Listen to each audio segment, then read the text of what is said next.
Ok. Então, boa noite. Tem o chat, se vocês quiserem colocando aí perguntas, tá? Ou pode levantar a mão também, a gente dá uma pausa, a gente escuta ali, faz um acolhimento, tem uma troca. Se alguém quiser agregar alguma coisa a mais também, tá? Esse espaço aqui é nosso, é de troca e é de conhecimento, tá? O Instituto de Ensino está muito feliz por estar aqui mais uma vez, transmitindo para vocês muito conhecimento. Então, nessa jornada pela mente atenta, né, o TDAH no cérebro, nós vamos, primeiramente, entender e falar o que é o TDAH. Muita gente sabe o que é o TDAH, mas eu também vejo muita gente trazendo uma pronúncia ali do TDAH que ainda não é tão funcional, tá? Houve ali algumas nomenclaturas que mudaram no nosso DSM e a gente tem que se atualizar como profissional. Então, o que é o TDAH? O TDAH é um transtorno de déficit de atenção e hiperatividade. Não é falta de inteligência, mas um padrão de comportamento. Então, quer dizer que se eu tenho TDAH, eu sou burra? Não, né? Eu sou uma neurodivergente.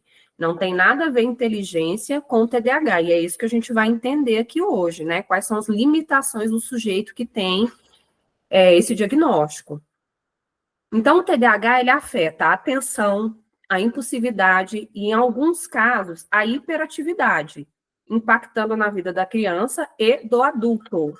Gente, importante, nós temos 3 subtipos de TDAH, tá? Nós temos o TDAH desatento, o TDAH hiperativo, o TDAH combinado, que é desatento e hiperativo, e nós temos o TDAH, que é o impulsivo e o hiperativo.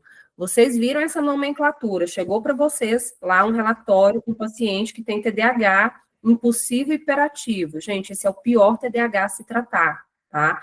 É muito dificultoso trabalhar com o paciente que é impulsivo e hiperativo.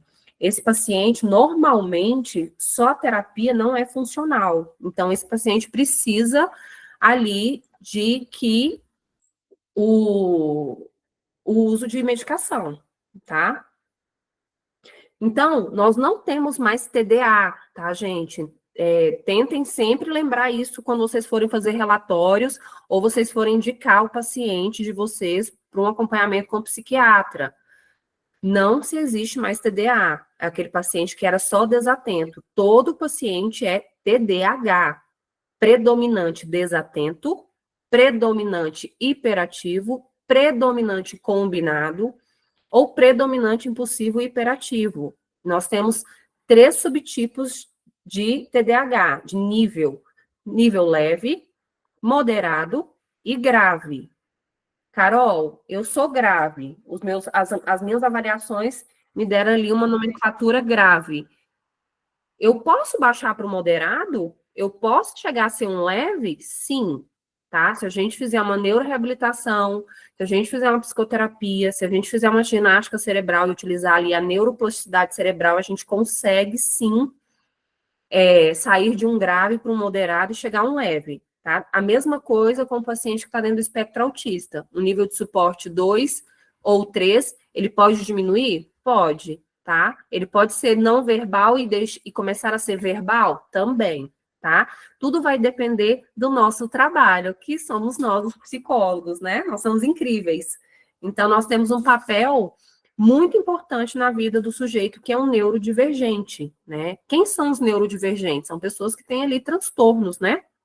Por exemplo, eu, Carolina, sou uma neurodivergente. Eu não tenho TDAH, mas eu tenho dislexia e descalculia. Então, eu sou uma neurodivergente. Eu tenho um transtorno invisível, né? Muitas vezes a gente identifica a deficiência visualmente, né? Então, por isso a gente utiliza aquele cordãozinho do girassol, né, para identificar o transtorno. Por quê? Porque o transtorno é invisível, a gente não tem como palpar. A gente vê o critério de prejuízo no sujeito, né? A gente vê a criança hiperativa, a gente vê a criança que é desatenta, mas a gente não consegue visualizar isso daqui que eu vou falar agora, tá? A fisiologia do cérebro de quem tem transtorno de déficit de atenção e hiperatividade.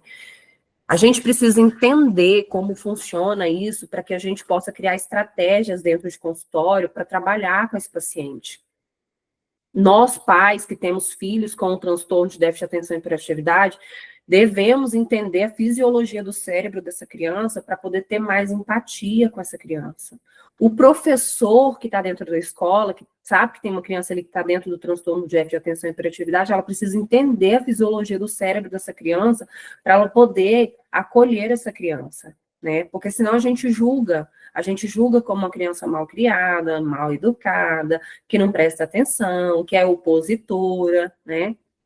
Mas a gente precisa entender que isso, gente, existe uma diferença na estrutura cerebral do sujeito que tem TDAH. E como é essa diferença estrutural? O paciente que tem o TDAH, ele tem menor atividade em áreas responsáveis pela atenção, pelo controle de impulso, né? Que é o nosso córtex cerebral. Como é que funciona isso? Eu vou utilizar aqui um método do cérebro na palma da mão, para a gente poder entender um pouquinho melhor como funciona essa estrutura cerebral. Então, nós temos a parte de baixo do cérebro, nós temos uma escada que dá acesso a uma parte superior, tá? Esse é o método cérebro na palma da mão. Então, esse cérebro, no lóbulo frontal, que é bem aqui nessa região da nossa testa, ali tem muito menos atividades. E quais são essa diminuição dessa atividade, né? São nos nossos neurotransmissores, tá? O paciente que tem TDAH, ele tem um desequilíbrio na dopamina e na noradrenalina. Como é que funciona isso, né? Nós temos aqui a dopamina dentro do nosso cérebro, né? E nós temos que ter um receptor que vai fazer a fusão química para manter o cérebro equilibrado. É como se fosse um ímã. Todo mundo aí já viu um ímã, né? O ímã, ele puxa o metal. O paciente que tem TDAH, ele tem um ímã que não é funcionante, perdeu ali a funcionalidade dele, e ele não consegue puxar o metal para poder fazer a fusão química. Então, o receptor de dopamina, ele tem ali um desequilíbrio. Então, ele não consegue manter um equilíbrio de dopamina no cérebro funcional para manter o cérebro desse sujeito totalmente conectado. A amígdala, gente, a amígdala é responsável pelas condutas, pelas nossas decisões. Essa bonitinha é quem decide. Eu vou ficar até o final da live e vou ver a discussão de caso, vou trocar uma ideia com a Carol, vou trocar uma ideia com os meus colegas, né? Vou aprender um pouco mais. É ela quem vai decidir.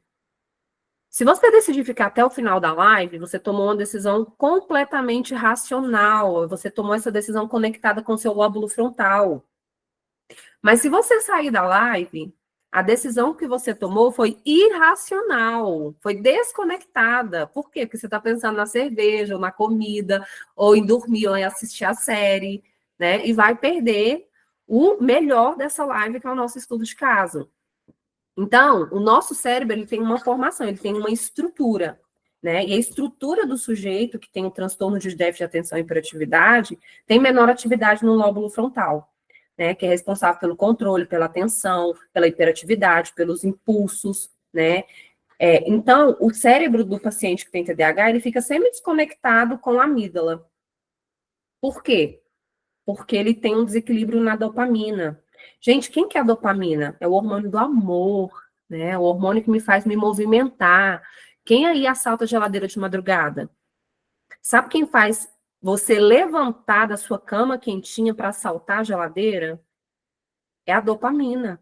É ela quem faz com que você se movimente para ir para academia. É ela quem faz com que você se movimente, literalmente, se movimente para namorar, para estar aqui comigo, para estar aqui conectado, para estar aqui absorvendo, tá? Então, esse neurotransmissor é muito importante. Só que o paciente que tem transtorno de déficit de atenção, ele tem uma disfuncionalidade nos receptores, né? Como cada chave só abre uma fechadura. A dopamina, ela tem a sua própria fechadura, né? E essa fechadura, ela tem uma disfuncionalidade. Ela não consegue absorver e fazer a fusão química adequada. Então, o paciente que tem TDAH, ele tem uma estrutura cerebral diferenciada, no lóbulo frontal, responsável pela atenção. Então, se ele tem uma estrutura diferenciada, se a estrutura do cérebro dele é atípica, ele vai ter prejuízos, certo? Se ele tem prejuízos, eu consigo visualizar esses prejuízos. E esses prejuízos, eles podem ser só na infância ou só em algum momento da vida adulta? Não, esse prejuízo ele tem que acompanhar, porque é uma disfuncionalidade. Se eu tenho uma perna menor que a outra, se eu nasci assim, eu vou mancar durante o meu processo de desenvolvimento, eu não vou ter um equilíbrio adequado, né? Até talvez eu fazer uma cirurgia ou utilizar algum sapato adequado, né? Ir no ortopedista, avaliar isso. Até eu não ir a um profissional, eu vou continuar ali andando com desequilíbrio. Por quê? Porque eu nasci assim. Então, o paciente que tem TDAH, ele nasce com essas disfuncionalidades, ele nasce com uma estrutura cerebral diferenciada, ele tem um lóbulo frontal com menos atividades, ele tem um receptor que não é funcional, ele não consegue fazer a mudança química, a alteração química, manter o equilíbrio ali do meu cérebro que eu preciso, tá? Por quê? Porque a gente precisa de mensageiros químicos para a gente se movimentar, para a gente se concentrar, para a gente absorver, para a gente reter memória, né? Então, a dopamina, ela regula o prazer, a motivação e a atenção. No TDAH, os níveis mais baixos podem dificultar a concentração e motivação do sujeito. A noradrenalina, ela envolve a atenção, alerta e resposta ao estresse. No TDAH, níveis baixos podem levar à impulsividade e à hiperatividade, tá? Por isso que a gente sempre, quando identifica ali alguma disfuncionalidade criteriosa do paciente, para o transtorno de déficit de atenção e hiperatividade, a gente precisa prestar atenção nos prejuízos, né? Às vezes vem uma criança muito hiperativa, mas ela não tem prejuízo, ela só é uma criança hiperativa. Quer dizer que ela tem TDAH? Não. Precisa ser investigado. Às vezes ela só é uma criança hiperativa. Às vezes o meio em que ela vive é hiperativo. Então, ela criou comportamentos hiperativos. Então, a gente precisa tomar muito cuidado. Muitas vezes a gente vê comportamentos e aí já quer utilizar uma nomenclatura, né? Então, a gente precisa ter destreza, entender quais são os prejuízos para que a gente possa identificar isso dentro de consultório. E aí, falando ainda, né, da dopamina. A dopamina, a função dela é regular o humor, motivação, prazer e recompensa. Qual é o local do nosso corpo que a gente vai encontrar? Sistema nervoso central. Noradrenalina regula o humor, a atenção, a ansiedade e o estresse. A gente encontra ela no sistema nervoso central e no sistema periférico. Dopamina, função, regulação do movimento e coordenação motora, nos gânglios de base. Noradrenalina, regulação da pressão arterial e frequência cardíaca, sistema cardiovascular. Dopamina, regulação do apetite e saciedade no hipotálamo. Por que eu estou falando sobre tudo isso aqui? Tá? Essas substâncias que o paciente que tem TDAH, ele não tem uma funcionalidade nessa estrutura. O receptor não é funcional, é um ímã que perdeu o poder de puxar o metal, né? O receptor de quem tem TDAH. Então, ele vai ter o quê? Prejuízo. Prejuízo aonde? No humor, na motivação, no prazer.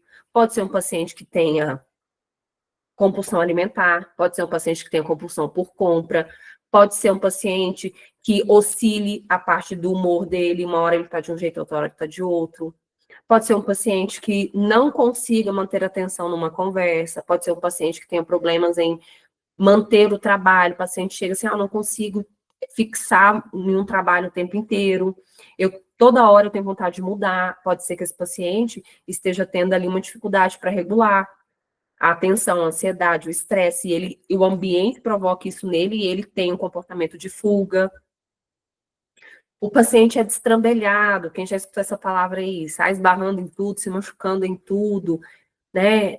Quebra, esbarra, cai no chão, vive machucado. Esse paciente, ele pode estar tendo uma desregulação ali na dopamina nos gânglios de base, que vai desregular a motivação da coordenação motora dele.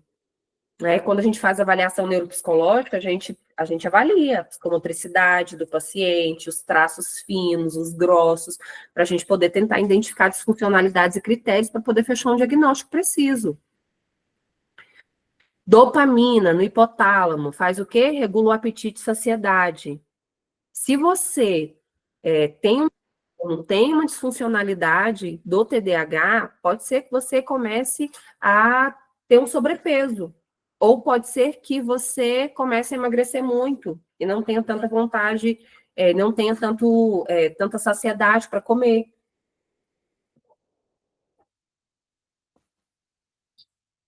Então, é importante a gente entender o que é o TDAH e é importante a gente entender o porquê que o TDAH tem essas disfuncionalidades. Por quê, gente? Porque nós temos uma disfuncionalidade na estrutura cerebral, os receptores de dopamina e noradrenalina não são funcionais, né?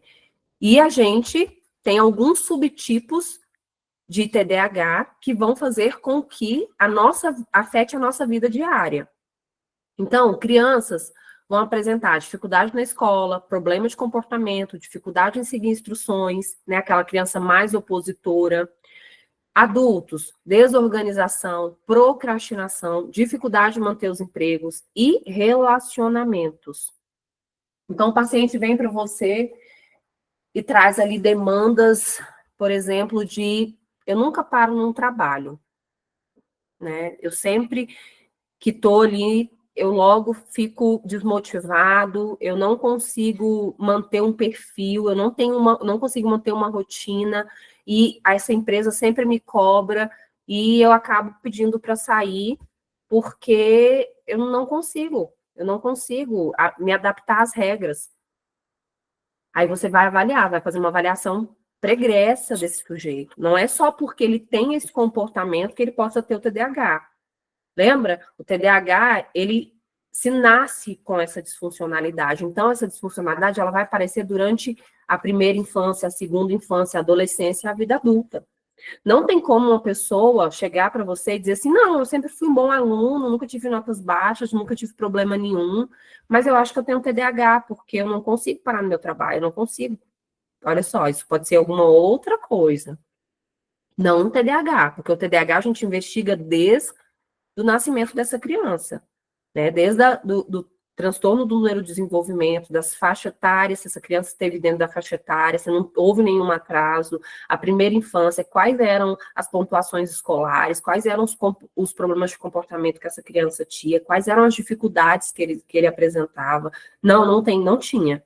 Então, não é um transtorno, não é uma disfuncionalidade na estrutura do lóbulo frontal. Então, a gente tem que ficar bem atento a essas questões, tá? E aí, como é feito esse diagnóstico e o tratamento do TDAH, né? Avaliação clínica com profissionais especializados. Qualquer profissional, qualquer psiquiatra, qualquer neurologista, qualquer psicólogo, não, gente. A gente tem que estar especializado, a gente tem que ter cursos, né? A gente tem que entender dessa psicopatologia para que eu possa identificá-la. Senão, todo mundo vai ter TDAH. E a gente hoje tem uma procura muito grande pelo diagnóstico, porque as pessoas querem utilizar como uma muleta, né? Uma muleta para justificar o esquecimento, para justificar a procrastinação, né? Então, isso é muito sério, uma nomenclatura muito séria que a gente vai carregar. Então, a gente tem que ter capacitação e procurar profissionais capacitados. Eu acredito que seja por isso que vocês estão aqui conosco, né? Então, a avaliação clínica ela pode ser feita pelo neurologista, pelo psiquiatra e pelos psicólogos, né? Tem a lei 4.119, de 62, do Conselho Federal de Psicologia, quando regulamentou a nossa profissão, que nós, psicólogos, sim, temos autonomia para fechar diagnóstico, tá?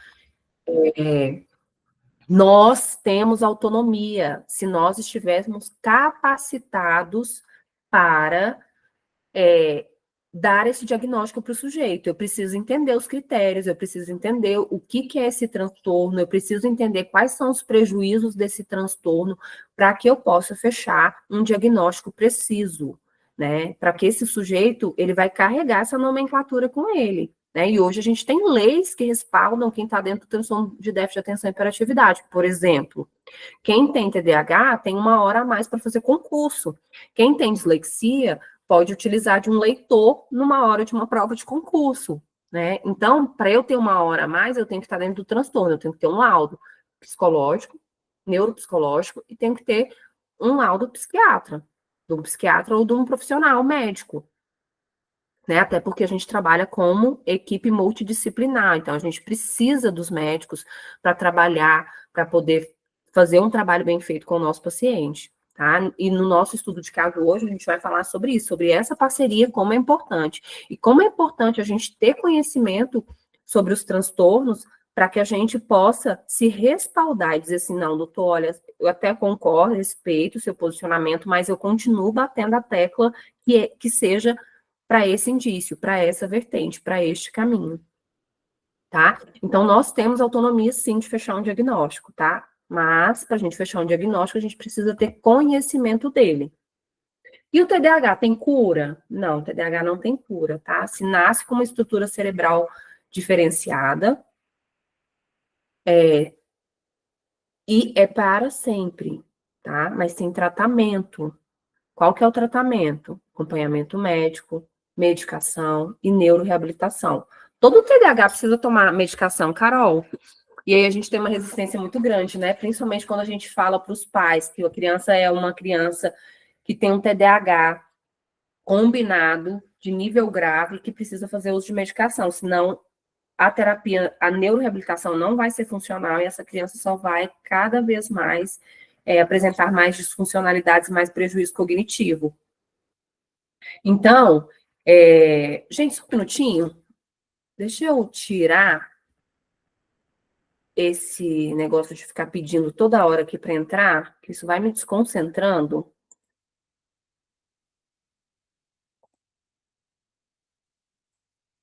Abraão, você consegue fazer isso para a gente? Liberar todo mundo para ir entrando?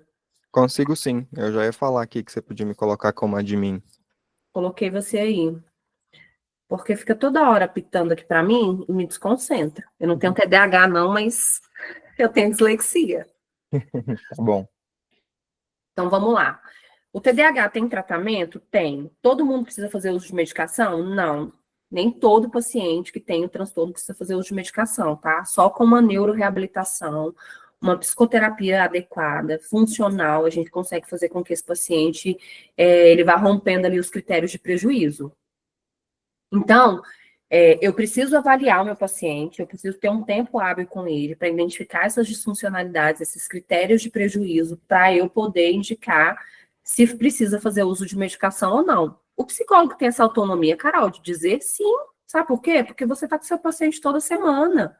Você sabe dos critérios que eles te trazem, você sabe do prejuízo cognitivo que ele tem. Então, você fala assim, olha, mãezinha, eu estou te mandando aqui um encaminhamento para o psiquiatra ou para o neuro, porque eu acredito que o seu filho, né, ou que você, adulto, precisa fazer uso da medicação, porque só a terapia não vai ser funcional. Porque a terapia faz o quê, gente? A medicação, lembra do ímã que não é funcional? O ímã está lá, não faz a fusão com a dopamina, né, que é o receptor. Quando eu faço uso da droga, da medicação, que a gente tem algumas medicações hoje que são bem potenciais, o que acontece com esse ímã? Ele volta a funcionar. A dopamina que está aqui faz a fusão química e mantém o equilíbrio do meu cérebro. E mantém o meu cérebro, lembra? Parte de baixo, a amígdala, que é a escada, quem toma as decisões, e o lóbulo frontal que me mantém conectado. Então, a medicação mantém o lóbulo frontal do paciente, que é essa estrutura que não tem uma funcionalidade adequada, que faz com que o paciente tenha o TDAH, que é uma disfuncionalidade na estrutura, mantém essa estrutura conectada com a amígdala. Então, o paciente fica mais funcional, mais racional, ele consegue ter mais inibições, ele consegue ser menos impulsivo, menos hiperativo. Por quê? Porque a medicação faz com que o ímã volte a funcionar. Aí as pessoas falam, nossa, mas fica viciado nessa medicação? Gente, a Ritalina, o Atenta, o Concerta, o Venvance, são medicações que têm tempo de vida dentro do nosso organismo. Você utiliza a medicação, ela tem uma potencialidade de umas de 6, outras de 5 horas, umas duram 8 horas. Acabou o efeito da droga? Acabou. O receptor para de funcionar de novo, o ímã para de fazer fusão química com a dopamina. Aí eu durmo, acordo no outro dia, tomo a medicação de novo, o receptor volta a funcionar com a medicação. Então, o que vicia, né? Vicia caramba, eu nunca me senti tão conectada, é tão bom sentir isso. Né? É isso que vicia, é isso que faz com que a pessoa continue fazendo só a utilização da medicação e não procura a neuroreabilitação. Mas se eu faço uma neuroreabilitação com o uso da medicação, o que eu ensino para o meu cérebro? O que eu faço com o meu lóbulo frontal? O que eu faço com o meu receptor de dopamina? Isso se chama neuroplasticidade. A gente faz com que esse receptor que é disfuncional, que não é funcional, ele comece a funcionar. Ele comece a ter músculo. Ele começa mesmo sem a medicação. Tá? Então, por isso que é importante uma neuroreabilitação adequada, por isso que é importante a gente saber o diagnóstico do paciente e traçar o plano de psicoterapia, de neuroreabilitação naquela vertente. Por isso é importante uma avaliação neuropsicológica, para a gente entender o funcionamento do cérebro, entender que a atenção do paciente concentrada é péssima, mas a dividida é boa. Então, peraí, deixa eu focar mais na concentrada e não utilizar tanta dividida, porque o maior déficit é nessa parte cognitiva do cérebro. Então, a gente precisa entender e ler saber entender e ler um laudo, né, para a gente poder entender qual que é a disfuncionalidade do nosso paciente, para a gente poder, então, elaborar uma neuroreabilitação funcional para que esse ímã volte a funcionar, para que esse ímã tenha uma neuroplasticidade ali para ter pelo menos uma funcionalidade sem a medicação. Então, é muito importante a gente entender o funcionamento do cérebro do sujeito para que a gente possa passar isso para os pais, né? Para o próprio paciente. Olha só que seguridade você explicar para o seu paciente e dizer assim, você sabe o que é o TDAH? E o paciente falar assim, é isso, essa minha desatenção. Tá, eu vou te explicar o que é seu TDAH, vou explicar que você tem um nível superior, um nível inferior, que você tem uma amígdala, que você tem um lóbulo frontal com uma estrutura diferenciada, que você tem um receptor que não é funcional, né? Para quê? Para que ele entenda a importância de fazer uso da medicação, para que ele entenda a importância da neuroreabilitação. Só tomar de medicação adianta? Gente, efeito sanfona. Já ouviu esse termo? Efeito sanfona. A pessoa quer emagrecer, ela vai lá no médico, pede um remédio para emagrecer, toma o remédio, passa lá 30 dias sem comer nada, super fitness, emagrece, para de tomar o remédio. O que ela faz? Engorda tudo de novo, efeito sanfona. Só o uso da medicação para o paciente que tem TDAH é efeito sanfona. Usei a medicação, meu receptor funciona, me mantenho conectado, me mantenho concentrado, né? Consigo controlar minha impulsividade, não saio comprando tudo, não saio comendo tudo. Opa, maravilha, acabou o efeito da droga, da medicação, acabou. Vou lá e faço um monte de coisas disfuncionais, faço um monte de prejuízo cognitivo para o meu cérebro. Então, é importante a gente ter conhecimento para que a gente dê conhecimento para que o paciente consiga fluir, para que o paciente consiga romper, tá? Essas batalhas. Antes de entrar no estudo de caso, eu quero abrir aqui para vocês perguntarem algo, se ficou alguma dúvida, se querem compartilhar alguma coisa, para a gente entrar aqui no nosso raciocínio clínico.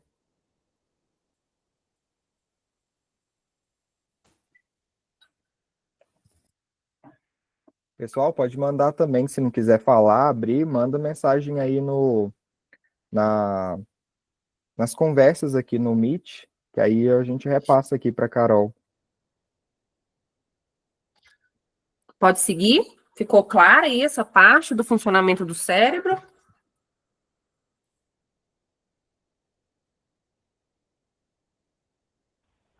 Carol, eu gostaria só que você esclarecesse quem é que pode fazer essa neuroreabilitação, para as pessoas entenderem, tá?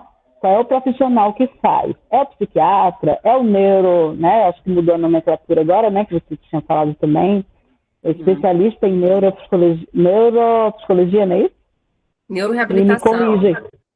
Isso.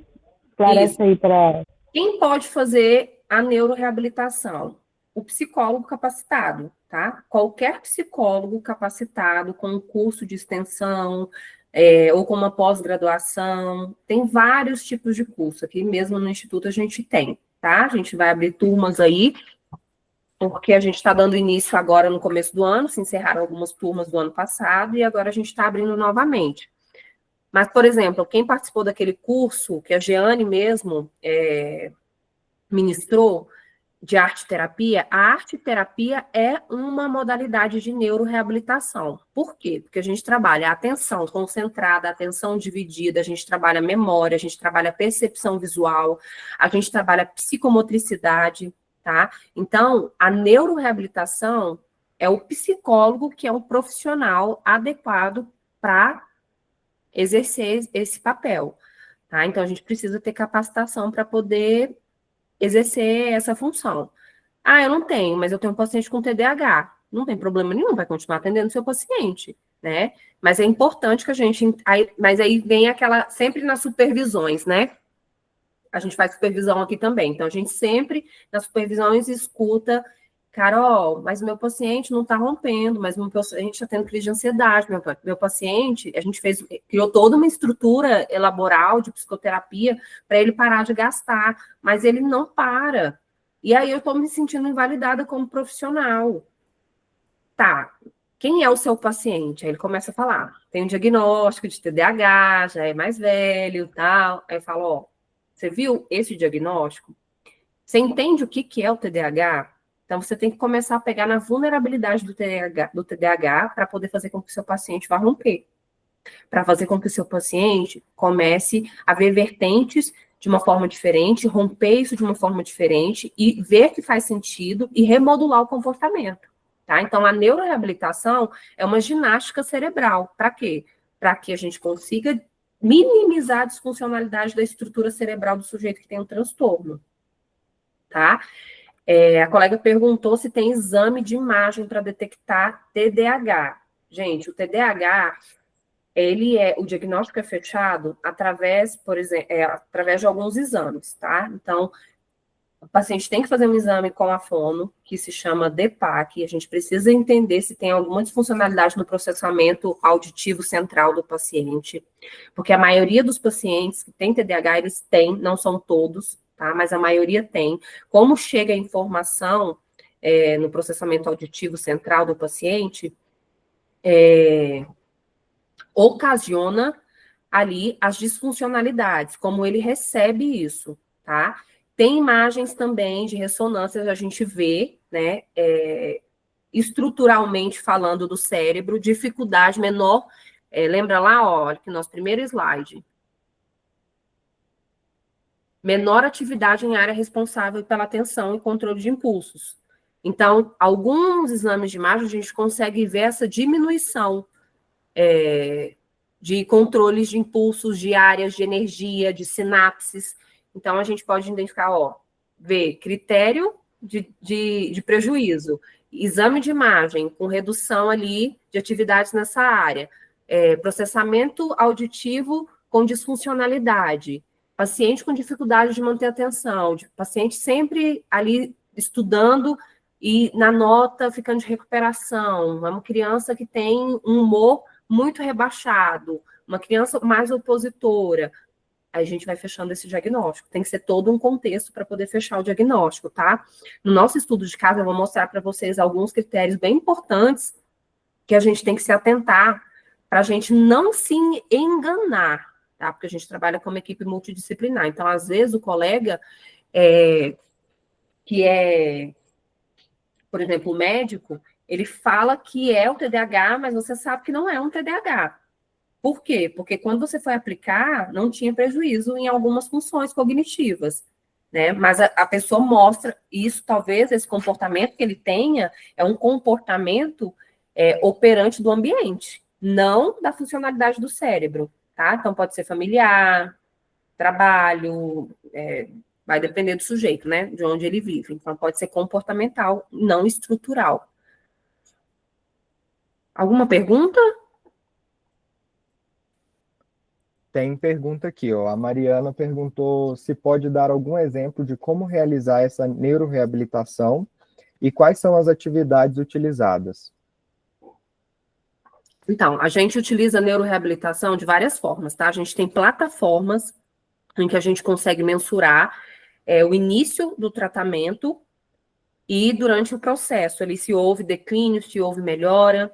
Então, existem hoje plataformas pagas, tá? Depois eu posso compartilhar com vocês lá no grupo, as plataformas que a gente utiliza aqui no Instituto, que a gente indica no curso. A gente pode utilizar o óculos virtual para fazer essa neuroreabilitação, tá?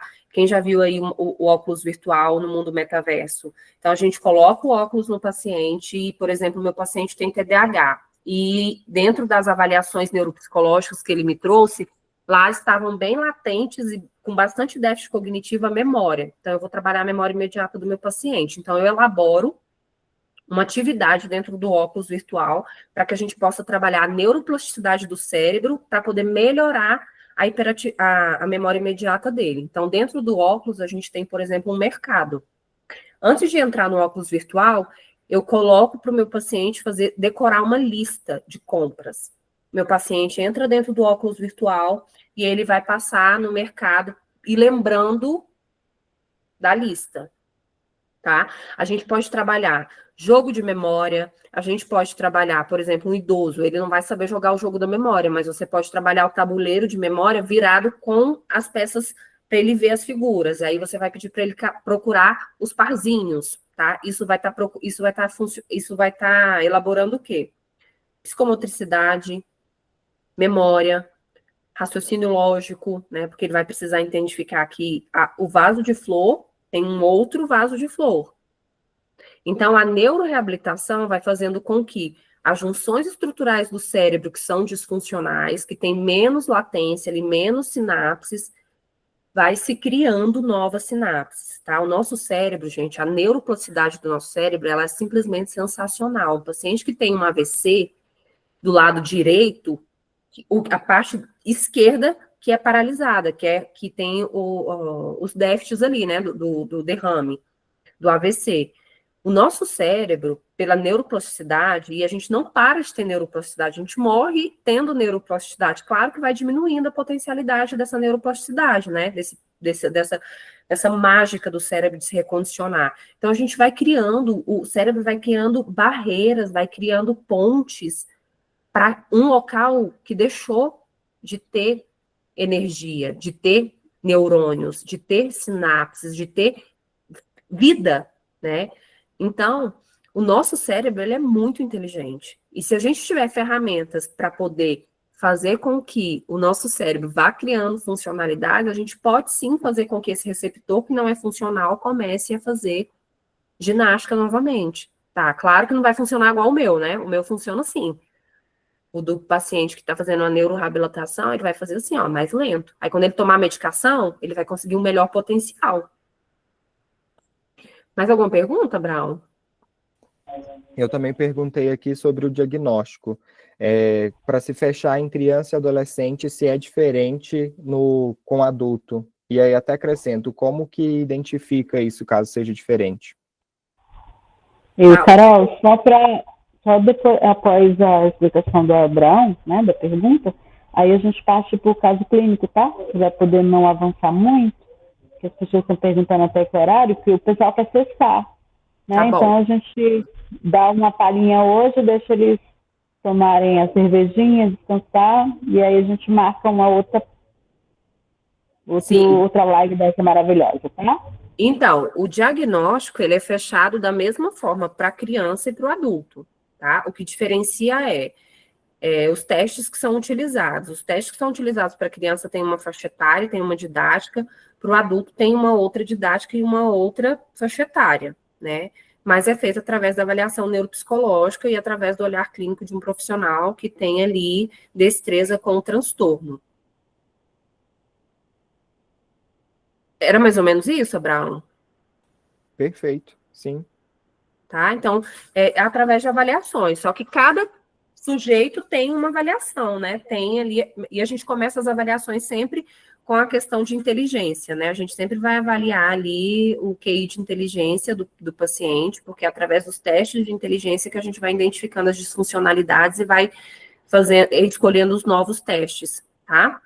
E a gente também não avalia só o paciente para TDAH, tá, gente? Por quê? Porque o paciente pode vir com uma indicação para CID de TDAH e não ser um TDAH. Pode ser uma bipolaridade, pode ser uma dislexia, pode ser uma descalculia, pode ser um TEA, pode ser qualquer outro transtorno. Então, quando a gente faz avaliação neuropsicológica, a gente investiga da ponta do cabelo à ponta do dedinho do pé, tá? É toda uma investigação. Não dá para você falar assim, ah, tá, vou investigar só TDAH. Não, não dá para investigar só TDAH, porque pode ser alguma outra coisa. Os transtornos, em algum momento ali, eles se deparam com critérios de prejuízo e deixa a gente confuso, e é o que a gente vai ver agora aqui no caso clínico, tá? Que causa confusão. E aí a gente pode dar um diagnóstico errôneo para o nosso paciente, ele vai carregar isso para o resto da vida. Então, a gente precisa tomar muito cuidado com isso. Então, a gente sempre tem que estar procurando o quê? Conhecimento, conhecimento, conhecimento. E troca, supervisão de caso, né, participar dessas lives, se dedicar para que a gente tenha cada vez mais conhecimentos. Então, vamos lá. Tudo de caso, paciente LV de 27 anos, mora atualmente com sua mãe e irmão, cursando faculdade de Educação Física, EAD. Estes incluem relatos de agressividade, com perseguição ao vizinho e manipulação de fornecimento de água deste.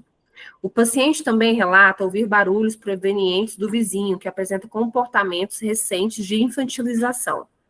Além disso, há um hiperfoco em esportes, especialmente futebol e esportes aquáticos. O paciente demonstra dificuldade para dormir e prefere não se alimentar na casa do pai, optando por levar sua própria comida e água. Comportamentos que sugerem uma sensação de perseguição também foram observados. O pai do paciente menciona episódios em que o paciente ri e conversa sozinho durante o dia. Então, esse pai veio até mim, né, para fazer uma avaliação nesse paciente de 27 anos, com essa demanda. Ok, chegou essa demanda para mim. O que eu faço? Vou investigar a vida regressa desse paciente, né? Então, quando eu for fazer a avaliação neuropsicológica do paciente, eu começo a avaliar o gerenciamento do cérebro do sujeito. Quem que é o gerenciamento do cérebro do sujeito? São as funções executivas, né? E quem são as funções executivas? São a atenção concentrada, alternada, dividida, memória, QI de inteligência. Esse é o gerente, né, do meu cérebro. Esse é o gerente do seu cérebro. Todo mundo tem as funções executivas. E eu preciso avaliar para identificar transtorno, tá? Disfuncionalidades do cérebro. Então, esse paciente em especial, a gente teve uma concentração, uma atenção concentrada, que pontuou ali 174 pontos de scores, obtendo um percentil de 80%. Então, de 99%, ele obteve 80%. Então, ele tem uma atenção concentrada excelente. Lembra lá que para eu ter TDAH, eu preciso ter disfuncionalidades na minha parte cognitiva. Meu lóbulo frontal é responsável pela minha atenção concentrada, dividida, alternada. Se eu não tenho déficits cognitivos aí, eu não tenho TDAH. Gente, eu não tenho TDAH. Se eu tenho uma atenção concentrada, uma dividida e uma alternada excelente, eu não tenho TDAH. Carol, mas eu posso ter atenção concentrada, dividida, boa, e posso ter hiperatividade. Será que eu vou ter um TDAH predominante hiperativo? Não. Eu vou explicar para vocês por quê, tá? Então, na atenção alternada, que é quando a gente alterna a atenção com o comando, a concentrada é o seguinte, Carol, você só vai pegar um lápis amarelo e pintar uma bolinha. Só tô usando uma atenção minha, é só pintar a bolinha de amarelo, acabou. Quando eu preciso alternar, o comando é o seguinte, Carol, você vai pintar a bolinha de amarelo, quando você terminar, você vai pegar o lápis azul e vai contornar. Então, eu alternei a minha atenção com o meu lápis azul. A dividida é quando é a que a gente mais utiliza. tá? É quando, se alguém estiver anotando aí, por exemplo, está utilizando a atenção dividida, está prestando atenção no que eu estou falando, está armazenando e está replicando num papel. Então, a atenção dividida é a que a gente mais utiliza dentro, em escola, né, no trabalho. Então, a atenção concentrada desse paciente obteve 80%. A atenção alternada, 40%. Teve abaixo um pouquinho? Sim, mas está dentro da média. A dividida, 50%, está dentro da média. Poderia estar melhor? Podia. Mas lembra que o pai falou? Que esse paciente está agressivo, que esse paciente está com perseguição, que esse paciente fazia faculdade na UNB, tá? De Direito, e ele saiu da faculdade da UNB, ele não quis fazer mais, ele quis fazer Educação Física EAD.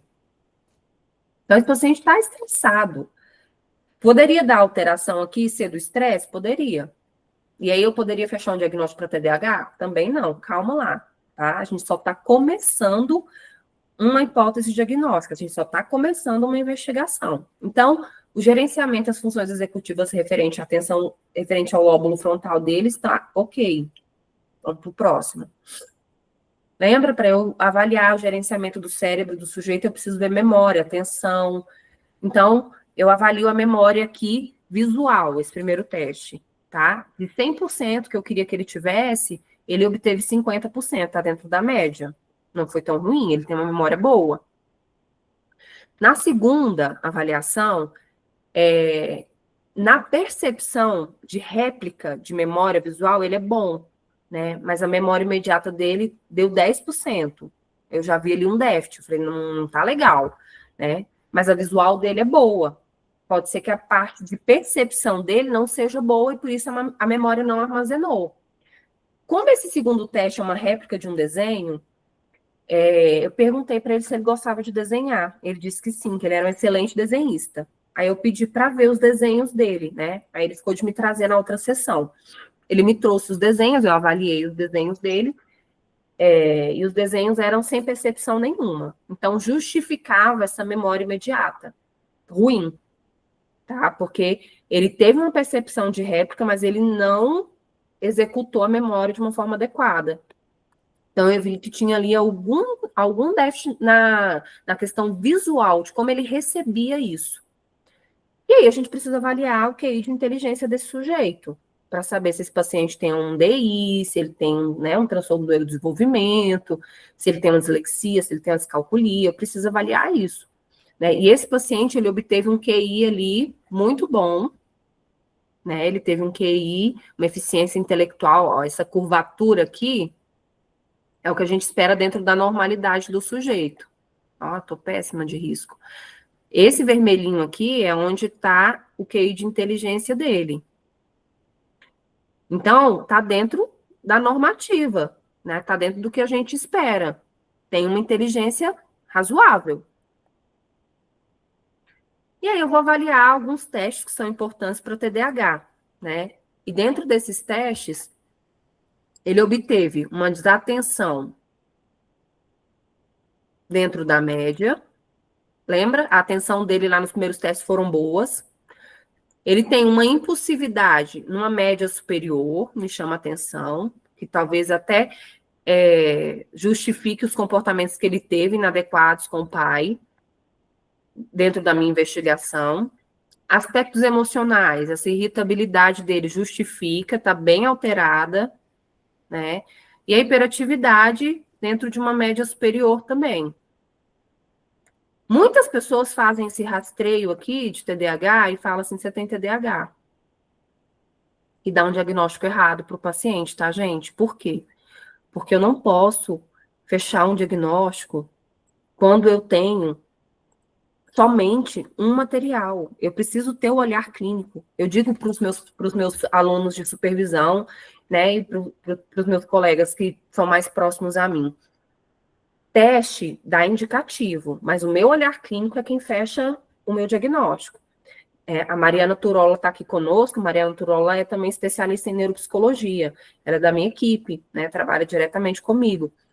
E, às vezes, o teste mostra algo para a gente, e aí a gente olha uma para a outra e fala, Mariana, o que você viu no paciente?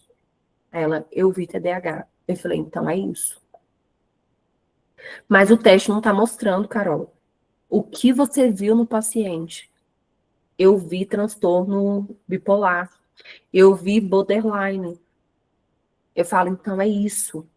Acredita no que você estudou e acredita no que você faz todos os dias. Porque é o seu olhar clínico que vai defender a sua tese. Tá? É a sua persistência, é a sua firmeza, é o seu conhecimento que vai validar um diagnóstico. E aí, dentro dessas avaliações com esse paciente, a gente vai avaliar ali as questões de humor, né? Um paciente que estava em isolamento, o pai relatar que esse paciente não para em emprego, que esse paciente é muito disfuncional. Então, eu fui avaliar questões de neuroticismo do paciente. Todas deram altíssimas, né? Muito indicativo para depressão, um paciente com uma irritabilidade muito grande, um paciente muito vulnerável, né? Um paciente com uma hiperatividade muito grande, é um paciente com uma ansiedade ali, né? Já quase num transtorno de ansiedade. Então, justifica todo esse resultado alterado aqui. Esse neuroticismo do paciente muito alto. Né? O que é o neuroticismo? É um paciente que está com o humor bem rebaixado, é um paciente que traz ali bem melancólico. Então, justifica essa alteração no meu teste para TDAH. Histórico comportamental do paciente. Análise dos sintomas e comportamentos relatados. Porque o pai me traz algo, eu tenho um olhar sobre esse sujeito e eu tenho que fazer uma investigação com esse pai, com essa mãe. Então, o paciente, durante o processo de desenvolvimento dele, ele fez uso de droga na adolescência, incluindo maconha e possivelmente outras substâncias, uso intenso de cigarro de palha, ele relatava que ele acendia um cigarro atrás do outro. Sintomas psicóticos, alucinação auditiva, relato de barulhos do vizinho. Por quê? Porque os pais me trouxeram esse relato, mas eu faço uma investigação pregressa. Fui perguntar, você escutava esses barulhos do vizinho que o seu filho dizia? Não, não escutava. Só ele que escutava. Alucinações olfativas, cheiro de cigarro e de esperma. Ele falava que sentia cheiro de cigarro e de esperma vindo do vizinho, por isso deixava ele nervoso. Eu falava, pai, mãe, vocês escutavam, sentiam isso também? Não.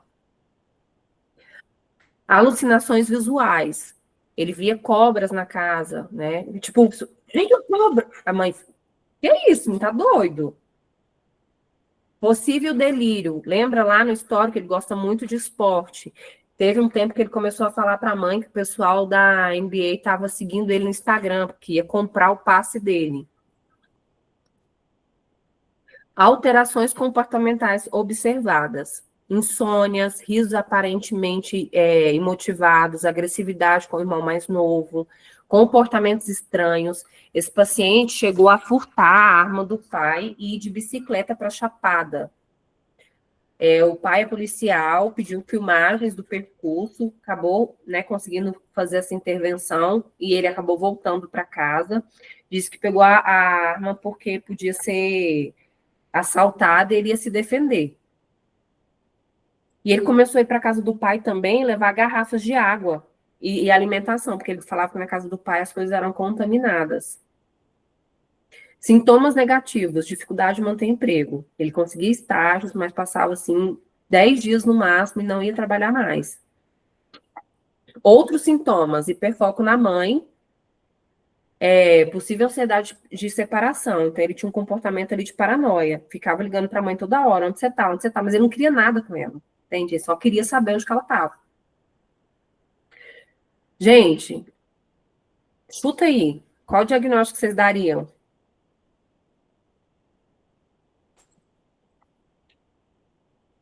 Abraão não, viu? Você Eu não já sei vale, o você sabe. diagnóstico. Chuta aí, gente. Não tem certo e errado, não. Você também não, Mariana? Vai, Raíssa. O que você acha? Vou chutar um pós? Não, você também não pode chutar, não, Jeane. Ah, tá bom, tchau. Fabiana Pimentel. Pode chutar, Fabiana, vai lá. Não, Carol, vou deixar o pessoal que está participando aí para eles interagirem melhor.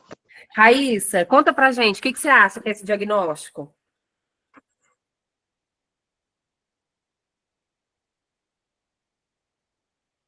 Raíssa, Carla, Iraci.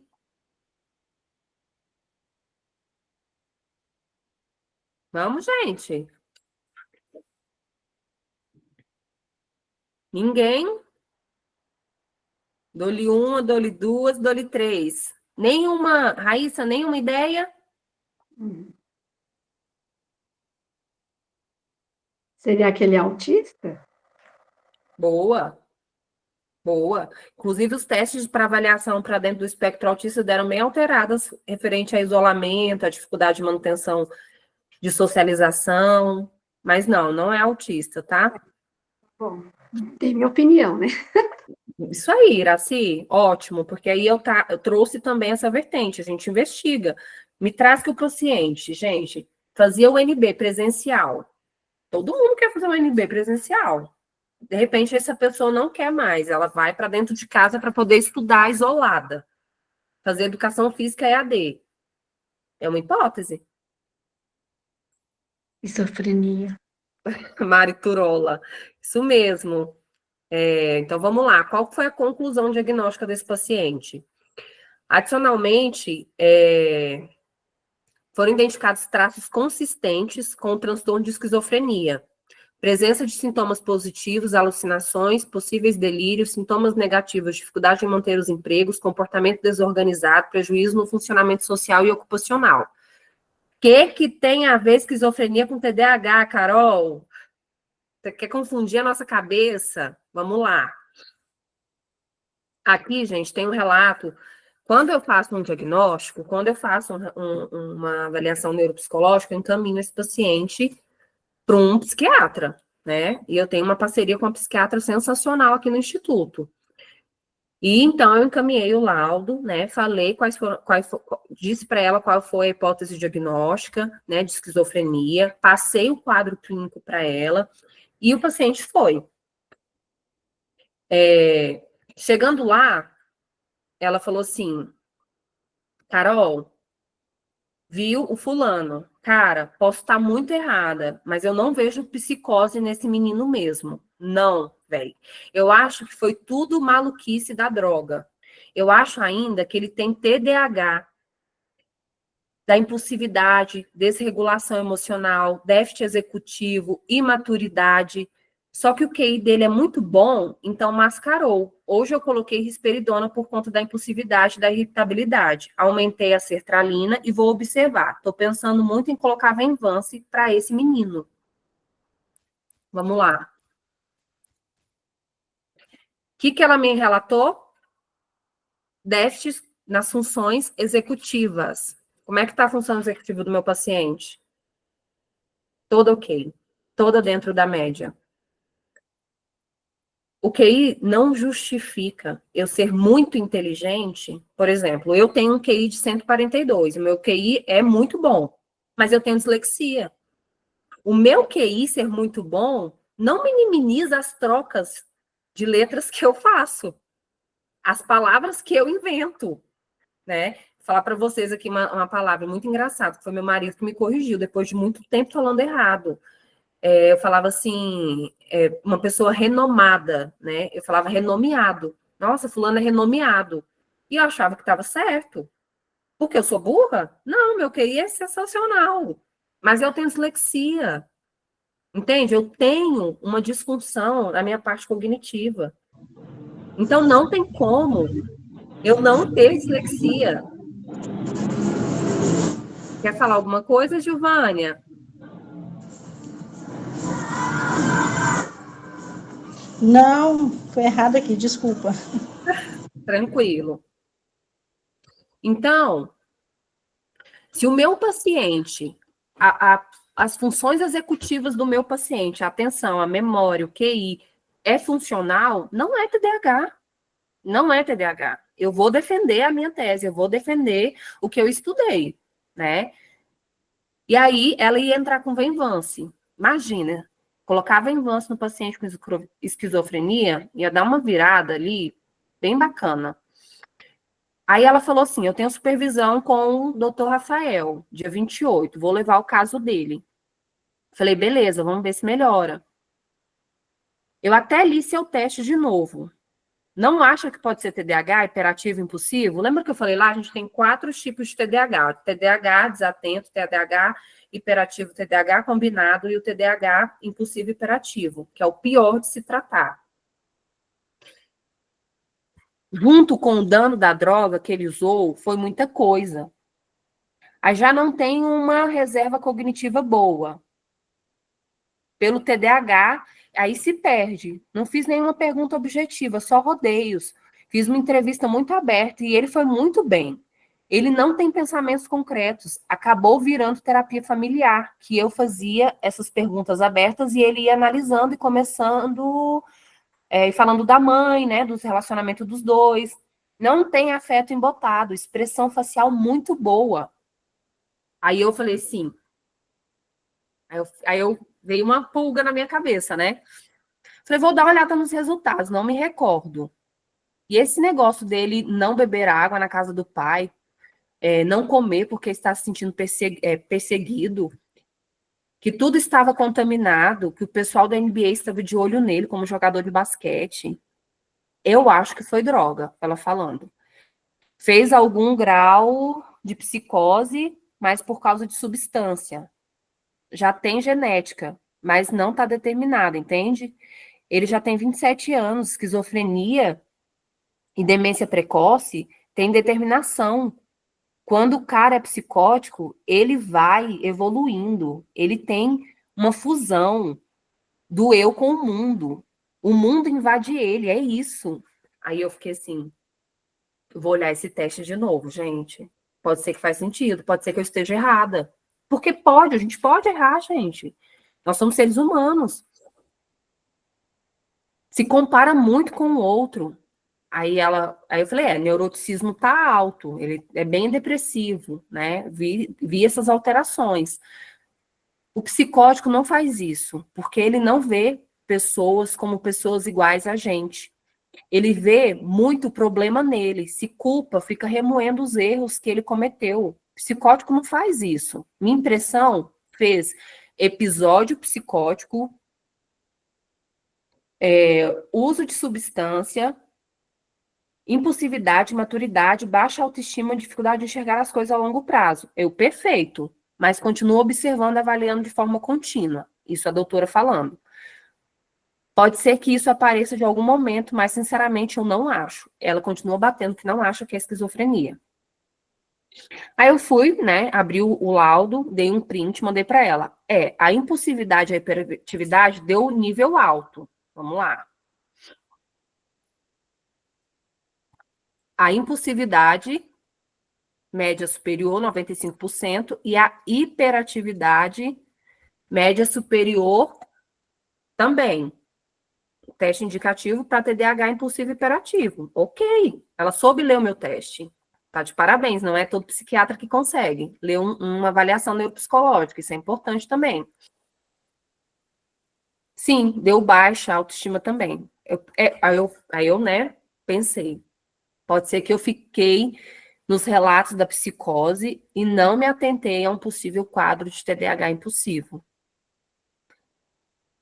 E o neuroticismo está muito alto, voltei a falar. Ela acabou virando terapia, de novo, né? Acabou virando terapia familiar, não tem afeto, embotamento, expressão facial. Eu repeti aqui, gente, desculpa. Vamos lá para a próxima. E aí morreu. Ela entrou com a medicação, né? Falou para o pai, porque quando eu entrego o laudo, eu dou a hipótese diagnóstica, disse que era esquizofrenia. Aí eu entrei em contato com o pai, falei, olha, a psiquiatra acha que não é, que é um TDAH. Primeiro ela falou para mim que achava que era uma bipolaridade. E aí ficou nessa bipolar. Eu falei, entrei em contato com o pai. Pai, graças a Deus, a melhor notícia da vida. Meu filho não é esquizofrênico. E maravilha, seguimos em frente. Né? E eu falei, pô, deu ruim para mim, né? Aí ela foi pro dia 28, ela foi fazer a supervisão lá com o doutor Rafael. E aí ela falou, Carol, você tem aqueles desenhos do Line que você falou para eu fazer a supervisão do caso dele? Aí eu falei, não. Eu falei, ele me mostrou no celular, ele me mostrou fotos dos desenhos, porque eu disse para ela, eu falei assim, olha, os desenhos dele não tinham conexões. Ele falou que era um excelente desenhista, eu pedi para ver. Tinham riscos. A percepção visual dele era péssima, até porque eu fiz um teste de memória, pedi para ele replicar um desenho, e quando ele trouxe na memória imediata, ele trouxe toda uma distorção. O problema não é memória, o problema é como ele vê as coisas, entende? Que é uma psicose, que é uma alucinação. Ah, tá bom, Carol. Aí ela fez a supervisão. Aí ela me mandou mensagem. Carol, esquizofrenia mesmo. KKKKK. Não vou falar agora, tá? Vou construindo isso com ele e a família. Você estava certa. Por que que ela não ia falar isso com a família? Eu dei um diagnóstico, ela desconstruiu o meu diagnóstico. E como é que volta atrás do meu diagnóstico de novo? Por isso a gente tem que tomar muito cuidado quando a gente vai fechar um diagnóstico. Na dúvida, a gente fica calado e vai indo ainda, né? E a gente vê muito isso na área médica. Às vezes um encontro, os médicos já fecham um diagnóstico, né? E a gente precisa ter cautela com isso. E qual foi o macete para isso, né? Para fechar-se um diagnóstico ali referente que realmente era uma esquizofrenia. O que o supervisor dela disse? Ele disse que o ambiente dele é muito controlado. Ele tem comida na mão, uma mãe que cuida, teve uma estrutura e um pai que organiza tudo. Isso faz com que a psicose fique controlada. Ele falou que o truque é o seguinte: imagine uma pessoa normal que você conhece, funcional, virar para você e falar: ah, eu larguei o ANB, fui para a faculdade, aí de esquina, fazer AD, larguei, agredi o meu vizinho, dei um chute na cara do meu irmão. O que você ia falar? Tá louco? Então, sim, é isso, ele é louco. O que mostra a psicose é o estresse, mas a vida dele não tem estresse, é organizada, então fica implícito. Se colocar estresse, ele mostra a psicose. Ah, vai ser muito... Aí ela falou, né, vou ser muito enganada ainda, meu Deus. Eu falei, nossa, né, por isso somos uma equipe. Então, por isso a gente trabalha juntas como equipe multidisciplinar. E aí, o que ele disse, né? Se pegar ele e falar agora, você vai viver sua vida, já tem 30 anos e tchau, ele psicotiza de uma vez. Só que o Rafael acha que ele não vai tomar medicação, né? Teria que ser injetável. Inclusive, isso eu já tinha até falado com ela, né? Que a medicação teria que ser injetável e não poderia falar para que era a medicação. Que teria que dizer que era uma vitamina e que ele iria tomar uma vez por mês. Resumo da ópera, gente. Se eu não tenho conhecimento, né, sobre os transtornos os transtornos do neurodesenvolvimento, se eu não conheço um neurodivergente, eu cedo e digo, o paciente tem TDAH. E aí, esse paciente ia ser medicado de uma forma errada, esse paciente ia entrar em psicose, porque o Venvance ia fazer ele virar, inclusive ele poderia até voltar a usar drogas. Mas eu mantive, né, a minha conduta. Por quê? Porque eu conheço a neurodivergência, eu conheço os meus testes, eu conheço o olhar clínico, eu estudei muito para isso.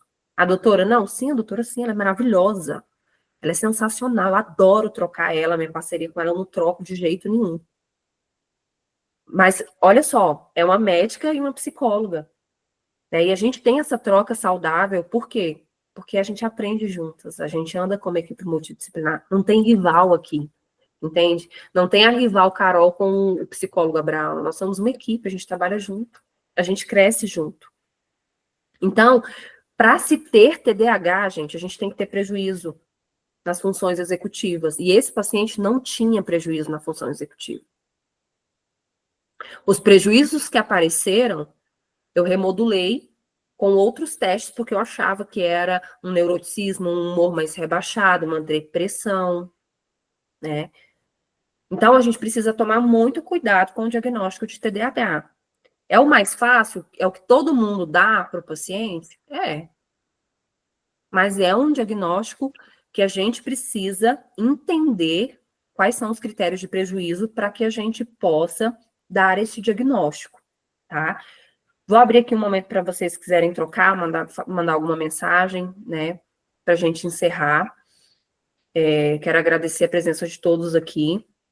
Aqueles que fizeram a inscrição vão receber o certificado de 6 horas e vão receber o material para rastreio de transtornos de déficit de atenção, tá? Ah, Carol, mas você disse que só os rastreios não é funcional, mas os rastreios, eles nos norteiam, tá? Quando chega um paciente aqui com muito critério de prejuízo, que eu identifico que é desde a primeira infância, esse meu olhar é um olhar para TDAH, para transtorno de déficit de atenção e hiperatividade, tá? Se não tem declínio cognitivo desde a primeira infância, não é, pode ser uma outra coisa, tá? E esse paciente não tinha relatos de disfuncionalidade quando era uma criança amorosa, era uma criança que prestava atenção, era uma criança que tirava notas boas, não era uma criança que tinha prejuízo cognitivo nas funções executivas, para que eu olhasse TDAH, tá? Perguntas, traumas, sugestões?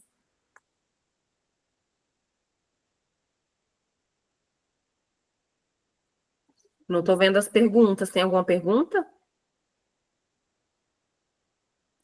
Não, é só eu perguntei aqui para a galera se o diagnóstico fez sentido para elas, né? No sentido de ter entendido por que é esquizofrenia e não outro diagnóstico, né? Não TDAH, por exemplo.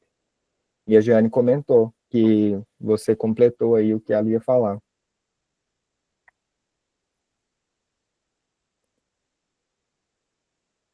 Então é isso, gente. Sempre que vocês forem fazer uma investigação, o paciente veio com uma hipótese diagnóstica de TDAH, ele precisa ter critérios de prejuízos desde a primeira infância, tá? Ali em torno dos 7 anos de idade, ele precisa ter dificuldade de atenção, ele precisa ter uma dificuldade de armazenamento de memória, ele pode ser uma criança hiperativa, ele tem que ter prejuízo. Por quê? Lembra?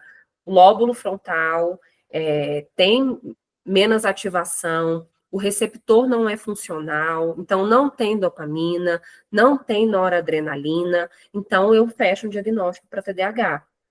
Se não tem, se sempre foi uma criança tranquila, que tirava notas boas, que não tinha prejuízo, é uma outra coisa. Aí a gente precisa avaliar se é um transtorno, se é ambiental, se é familiar, né? Se é ali do momento, se é algum estresse, se é algo que aconteceu. Tá? Muitas vezes o paciente adulto chega com os testes todos alterados na atenção, na memória, mas também não é TDAH, porque quando você vai fazer a investigação, na primeira infância, na segunda infância, não tinha prejuízo. O prejuízo começou agora. O prejuízo começou depois que a pessoa casou, o prejuízo começou depois que a pessoa virou mãe, o prejuízo começou depois que a pessoa virou docente, né? O prejuízo começou dali. Não tinha um prejuízo desde o processo do desenvolvimento. Então, não é TDAH, porque se nasce com TDAH e morre com TDAH. TDAH não é um transtorno neurodivergente que a gente pega no meio do caminho, né? Como a gente pega uma gripe. Por exemplo, transtorno bipolar. A pessoa, dependendo de um trauma que ela vivencia, a química do cérebro pode alterar e ela pode vir ter o transtorno bipolar. Né? O transtorno borderline, a gente não nasce border, a gente não nasce bipolar. A gente pode adquirir durante o processo do desenvolvimento, mas o TDAH não, o TDAH se nasce, né? É uma alteração cerebral, é uma alteração ali no receptor, né? Não é funcional. Então, a gente precisa ter esse olhar para que a gente não erre no diagnóstico, tá? E para que a gente possa criar ali hipóteses de acompanhamento, de neuroreabilitação mais funcional.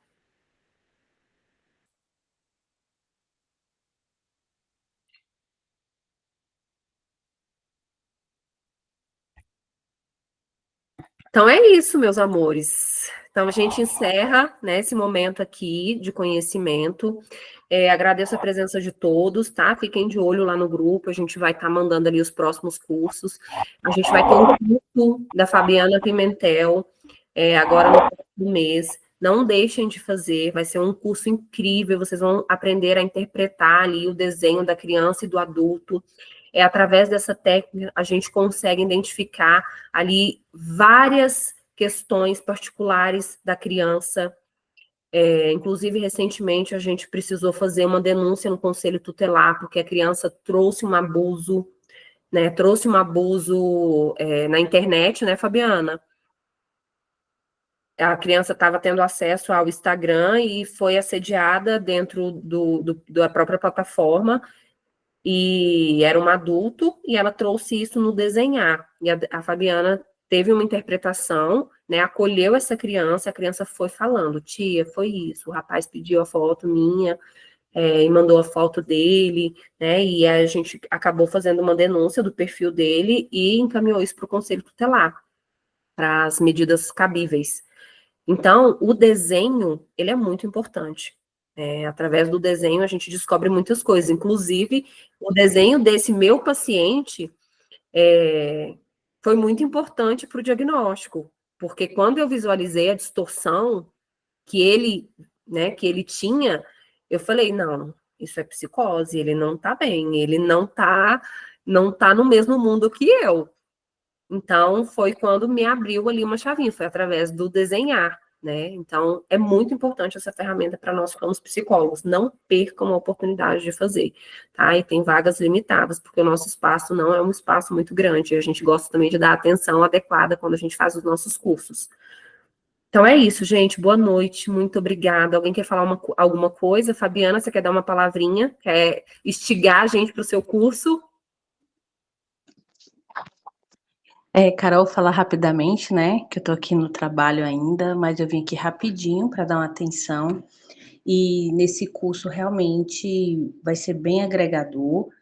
Vamos ter sorteio tanto de material como livros referentes no assunto, assim, de boa referência, e eu aconselho mesmo, assim, façam inscrições, porque são vagas limitadas. A Carol me pediu, eu tentei fazer de tudo para conseguir uma vaguinha na agenda só para dar esse curso, um curso que vem ajudando tanto aí, tantas mães, tantas crianças. Muita gente confunde e acha que essa questão da interpretação do desenho é só para criança, e não. Tem muitas pessoas adultas que, através de um desenho, conseguem assim, desenvolver tantas coisas que estavam ali paradas, né? No seu inconsciente, na sua vida, e através disso é uma ferramenta muito boa para o profissional que realmente quer ter um diferencial no mercado, tá bom? Então, quem quiser realmente fazer a inscrição, nós divulgamos a vaga bem antecipada para que as pessoas possam se organizar. Vai ser muito agregador. Teremos prática, né? A Carol me conhece, eu gosto muito da dinâmica, de cursos dinâmicos. Não gosto daqueles cursos parados, onde a pessoa vai presencialmente e o tempo vai passando e vai dando sono. Não.